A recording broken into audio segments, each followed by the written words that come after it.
அன்னைக்கு ஒரு ஷார்ட்ஸில் டீஃப்ராஸ்ட் பண்ணுறதை பற்றி அடுத்த வீடியோவில் போடுறேன்னு சொல்லியிருந்தேன். ஸோ இந்த வீடியோ தான் அது. இன்றைக்கி சேல்ஸ் பர்சன் வந்து இதை டீஃப்ராஸ்ட் பண்ண போகிறாரு. வீட்டு ஃப்ரிட்ஜில் மாதிரி டீஃப்ராஸ்ட் ஆப்ஷன்லாம் கிடையாது, அடிதடி தான். இந்த பேஸ்கெட் ரெண்டுத்தையும் அப்புறம் உள்ளே இருக்கிற ஸ்டாக்லாம் வெளியே எடுத்துடணும். ஃபஸ்ட்டு பவர் ஆஃப் பண்ணிடணும். இது ஜஸ்ட்டு ஒரு 10 to 15 மினிட்ஸ் வேலை தான். ஸோ ஐஸ்கிரீம்ஸ் ஒன்றும் ரொம்ப மெல்ட் ஆகிடாது.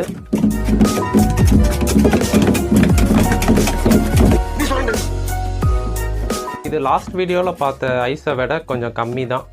ஏன்னா ரீசெண்டாக பவர் ஷட் டவுன் ஆச்சு. ஸோ கொஞ்சம் ஐஸ்லாம் எவாப்ரேட் ஆயிருச்சு.